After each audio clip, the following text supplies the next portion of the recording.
Você já viu as brigas de trânsito onde as pessoas ficam descontroladas, gritando umas com as outras? Ou pior, já presenciou um descontrole emocional no ambiente de trabalho, onde as pessoas dizem coisas para depois se arrependerem? E mais do que isso, um exemplo cotidiano, uma briga de casal, onde palavras são ditas e logo em seguida vem o desejo de retirar aquelas palavras. Eu estou falando do arrependimento por agir por impulso e depois ter que arcar com as consequências. Todo mundo já passou por isso, mas se eu te disser que existe uma solução para essas situações, uma solução desenhada pela filosofia há mais de 2000 anos atrás, uma filosofia prática forjada por sábios que trazem ferramentas para transformar o caos emocional em clareza e autocontrole. E a ideia não é reprimir o que você sente, mas sim entender e gerenciar suas emoções com sabedoria. No vídeo de hoje, nós vamos aqui abrir a caixa de ferramentas dos estoicos e pegar 3 hábitos simples que você pode começar a usar hoje mesmo. São práticas que, aos poucos, constroem uma verdadeira fortaleza na sua mente, uma calma que não se abala com as circunstâncias. Você vai se tornar inabalável. Se essa busca por controle e paz faz sentido para você, se é a sua primeira vez aqui, considere se inscrever no canal e deixar o seu like, porque o seu apoio me ajuda muito a continuar trazendo esses conteúdos, trazendo sabedorias para enfrentar os nossos desafios de hoje. Agora vamos ao primeiro hábito, praticando a dicotomia do controle. O primeiro hábito é a base de tudo no estoicismo. É um exercício mental. Para pensar nisso. Quanta energia e sofrimento a gente desperdiça todo santo dia se preocupando e se irritando, lutando contra coisas que no fundo estão totalmente fora do nosso controle. Vamos voltar para aquela cena de trânsito. O engarrafamento em si, fora de controle pessoal. O jeito que as pessoas dirigem, fora do controle. A hora que você vai chegar no seu destino, fora do controle. A maior parte, fora do controle. Então, o que realmente está 100% dentro do nosso controle? A reação, a respiração, a decisão de meter a mão ali na buzina, de xingar, de brigar com as pessoas, ou escolher fazer algo útil com o seu tempo, como colocar um podcast enquanto aproveita a sua viagem. Isso vale para tudo. No trabalho, você não controla a decisão do seu chefe ou aquilo que os seus colegas vão pensar, mas você controla a qualidade do seu trabalho, a sua ética e como você reage a uma crítica. Nos relacionamentos, você não controla os sentimentos da outra pessoa, mas pode controlar suas palavras, suas decisões, suas reações, ter gentileza no tratamento e mostrar disposição para ouvir. E entenda bem, isso não é ser passivo e se conformar com tudo, muito pelo contrário, é sobre direcionar sua energia de forma inteligente para aquilo que você pode mudar, as suas ações e os seus pensamentos. Isso te liberta da ansiedade sobre controlar o incontrolável e te dá poder para agir naquilo que realmente importa. Para começar a praticar hoje, faça uma pergunta simples. Sempre que você sentir uma emoção negativa chegando, seja ansiedade, raiva ou frustração, nessa situação, o que está e o que não está sob o meu controle? Se você precisar, anote. Separe os fatos que são externos, incontroláveis, das suas ações e julgamentos, e esses são passíveis do seu controle. Só de fazer essa separação na sua mente, você já começa a se acalmar. Você vai perceber que a maior parte do seu estresse não vem do evento em si, mas da sua tentativa de controlar o incontrolável, de fazer o que é certo e aceitar todo o resto. Nesse sentido, você alcança uma paz muito maior. O hábito número 2, a premeditação das adversidades. Agora que você já sabe onde focar a sua energia, o segundo hábito vai te preparar para as porradas que a vida inevitavelmente vai te dar. Enquanto a cultura de hoje vive dizendo, pense positivo, fuja dos seus pensamentos ruins, os estoicos fariam uma recomendação simplesmente oposta. A premeditatio malorum, ou a premeditação dos males. Calma, isso não é para você ser pessimista. Pense nisso como uma visualização negativa para você construir resiliência e diminuir o susto do inesperado. Sêneca, um dos maiores filósofos do estoicismo, foi um dos homens mais ricos de Roma. E ele escreveu justamente que é inesperado tem um efeito muito mais esmagador. O fator surpresa aumenta o peso do desastre. A dica dele era ensaiar mentalmente os piores cenários. O exílio, tortura, guerra, naufrágio, todos os cenários da condição humana devem estar diante dos nossos olhos, disse ele. Pode parecer meio sombrio, mas pense nisso como um simulador para sua mente. Um piloto, por exemplo, ele não treina no simulador achando que vai ser um passeio gostoso. Ele treina justamente para lidar com os perigos, com as falhas de motor, com as tempestades. Isso ele faz num ambiente seguro, porque se um dia acontecer de verdade, a resposta dele vai ser calma, uma resposta treinada. O imperador Marco Aurélio, por exemplo, lidava com guerras, pragas, traições. Ele começava o seu dia com a seguinte reflexão que ele anotava no seu diário, que virou o livro das Meditações.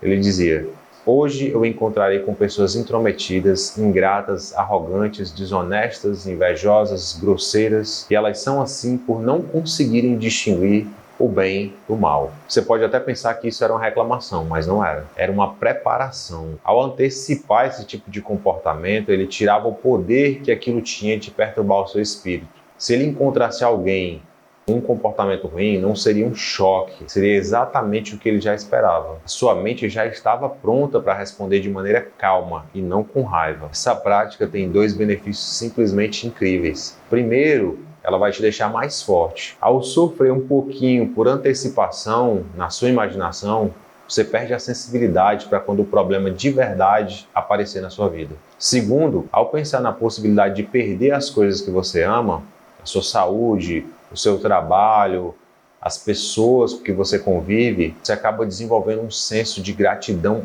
imenso por essas pessoas agora, no presente. Então, tal tentar colocar isso na sua rotina todos os dias, pode ser pela manhã, você tirar 5 minutos talvez, enquanto você toma o seu café, pensar no seu dia. Que desafios podem aparecer no seu dia? Quais os problemas podem surgir? Alguém desrespeitar? O prazo de entrega de um trabalho curto demais? Visualize esses cenários e sinta como você se sentiria se estivesse vendo eles. Mas ao invés de travar, se pergunte: como a minha melhor versão, o melhor eu estoico lidaria com isso? Se imagine respondendo com calma, com paciência, com serenidade. Pense nas ferramentas que você já tem. Você não está sendo pessimista, você está treinando para ser uma pessoa inabalável, pronto para resolver qualquer coisa, pronto para lidar com aquilo que vão jogar para você. E o terceiro hábito aqui agora, muito importante também, é você manter um diário estoico. Ou seja, o diário vai ser o seu espelho da alma. O primeiro hábito te ensina aonde focar. O segundo te prepara para a batalha. E o terceiro é a análise após a batalha. É um momento de reflexão que garante o seu crescimento. É o hábito de manter um registro dos acontecimentos. Pode parecer simples, pode parecer fácil, mas é extremamente poderoso. O diário estoico é um espelho da alma, é uma ferramenta de autoanálise.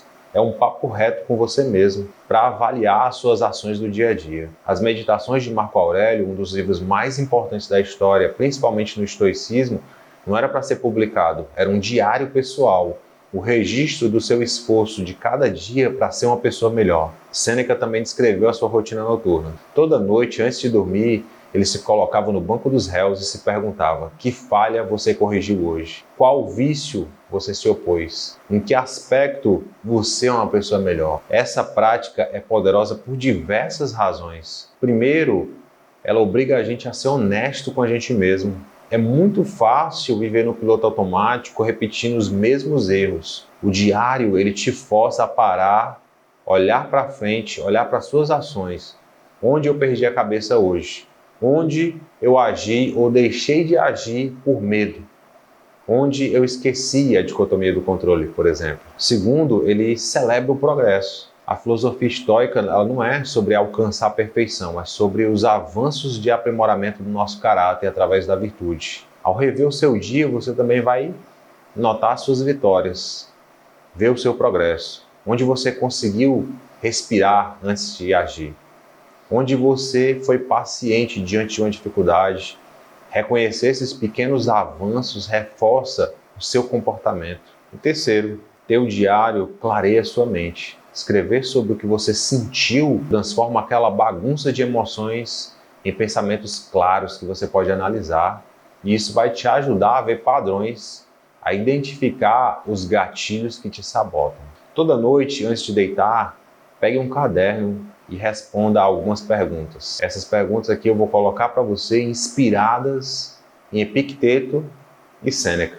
Vamos lá. O que eu fiz hoje de errado? Aí seja específico.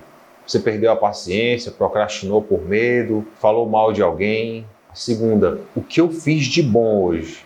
Onde eu pratiquei uma virtude. Eu mantive a calma, eu ajudei algum colega, algum amigo, algum familiar. Eu ouvi de verdade. Muitas vezes as pessoas estão com muito para falar e não tem quem as escute. E a terceira, que lição eu aprendi e como eu posso melhorar amanhã? O que o dia de hoje te ensinou? Como você pode aplicar melhor os hábitos estoicos, por exemplo, amanhã? Essas perguntas são fundamentais para você enxergar esse exercício de forma técnica. É para você ser objetivo, não trabalhar culpa, mas ter clareza e que esse processo é um processo de melhoria contínua. Esse é o hábito mais poderoso, talvez, para construir uma mente mais serena, ter mais clareza aonde você está avançando, aonde você está retrocedendo e aquilo que você pode fazer para se tornar uma pessoa melhor. Hoje nós vimos aqui 3 hábitos extremamente poderosos baseados na filosofia estoica para retomar o controle das nossas emoções, ter mais clareza nos nossos pensamentos e viver com virtude. O primeiro, a dicotomia do controle, para focar nossa energia somente naquilo que nós podemos mudar, nas nossas próprias atitudes e nos nossos juízos de valor. E o segundo, a premeditação das adversidades, o treino mental que transforma o medo em preparação, em estratégia. E o terceiro, o diário, a reflexão que nos ajuda a aprender com os nossos próprios erros e a celebrar os nossos progressos. Isso aqui não é fórmula mágica, nem é uma solução instantânea. São práticas de disciplina que você deve cultivar um dia de cada vez para ter mais controle emocional, se aprimorar ao longo da jornada. É um caminho que é construído com hábitos diários, consistentes. E usar essas ferramentas, você não vai deixar de sentir, mas você vai ter mais controle sobre seus pensamentos e as suas ações. A jornada para tomar as rédeas da sua vida começa assim. E agora eu quero saber de você, qual desses 3 hábitos mais te chamou a atenção? Comenta aqui nesse vídeo qual deles você vai praticar primeiro, a dicotomia, a premeditação ou o diário. Compartilha também as suas ideias, porque sempre fica mais interessante, mais rico quando a gente troca experiências, quando a gente fala daquilo que a gente está vivendo. Muito obrigado por assistir e lembre-se, a mentalidade é a chave para mudar.